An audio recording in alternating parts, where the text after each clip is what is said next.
You're welcome back. You're still watching Business Incorporated on Channels Television. Now let's go to a commodities market update. And today is a wonderful day for Nigeria because 1 million bags of rice paddy stacked as pyramids in Abuja were unveiled. This is considered to be the biggest of its type in Africa.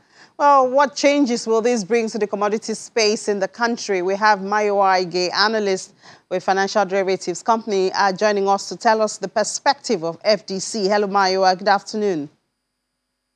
Hello, Yini. Thank you for having me. Good afternoon. Good to have you. So while we celebrate the 1 million bags of rice, we know that rice is normally stored in silos and not pyramids. So there are some questions, as in we have them in pyramids now. Is this a new way of storage, or how do you see this going from the pyramids? Well, to be honest, I don't think that the pyramids are a new way of storage. I think I haven't heard of any other country outside of Nigeria really having rice pyramids as a form of storage. And in actual fact, I do not think that the federal government of Nigeria actually means for the pyramids to be a method of storage. I think that they've just created the pyramids to showcase the achievement of the program, the Anchor's Borage program, and then they will still distribute the rice paddies to the millers very soon. When it comes to storage in itself, I think we should look at top producers like China, Thailand, India. How are they storing their rice produce? And I think that they still use silos, right? And silos, when we look at silos are safer, they're economical, and they actually store rice for a long period of time. So I think that when it comes to the storage of rice, silos are still the way to go. And the newly released Consumer Price Index, which was released yesterday, reveals that food inflation went up to 17.37% in December from 17.21% in November. Do you see this 1 million bags of rice affecting price? After all, it's supply that's supposed to go to the market. Well,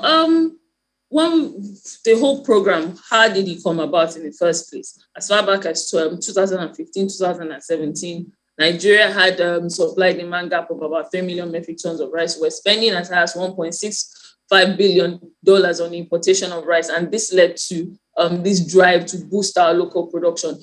And we have actually boosted our local production, even from what we can see with the rice pyramids. We increased our local production to about 5 million metric tons as at 2021.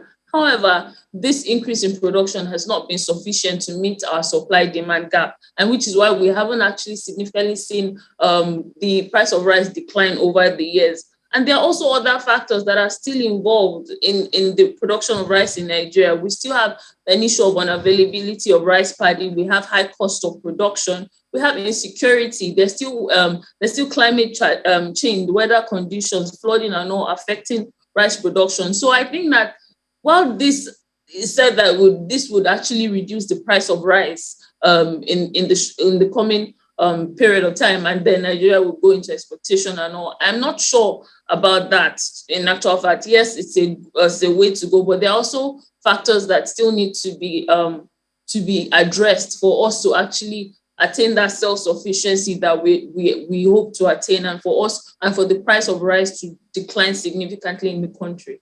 I guess from what you have said, it begs the question that our policies looking at, are they wide enough, to consistently produce what we need? And also, do you think that our policies are solely looking at domestic supply?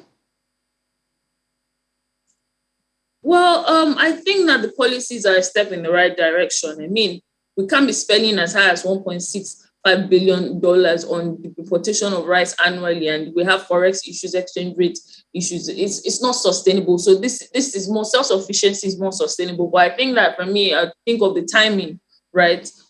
Certain things need to be put in place before we start putting other policies, such as increase in importation tariffs, closure of land borders. We need, for us to be able to meet our self-sufficiency, we need to actually address all the factors that actually are affecting the production of rice, insecurity and all of those. So while this is a step in the right direction, there's also still the part of monitoring, implementation. There are still things that need to be done for us to achieve, for us to truly get the results that we desire from these policies.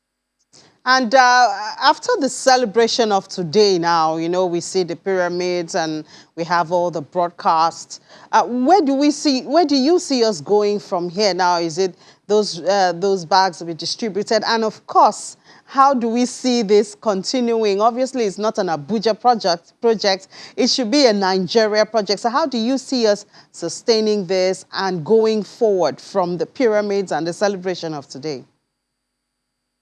Well, I think that going forward, we'll continue to see an increase in production.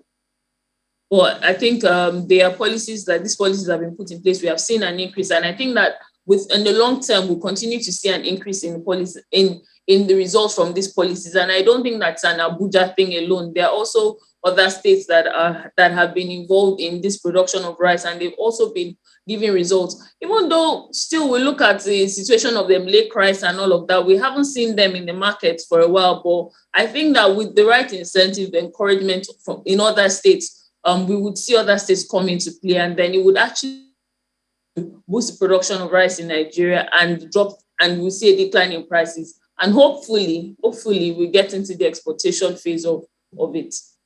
Yeah, Mayo, I certainly believe that with you. I mean, the mention of lake rice brings back memories. There was a time there was no Christmas or December without lake rice. Now we don't seem to hear about it. I guess this will also be a wake-up call to the Lagos state government and other state government. Thank you so much for sharing your thoughts with us this afternoon, Mayo, and enjoy the rest of your day. You too.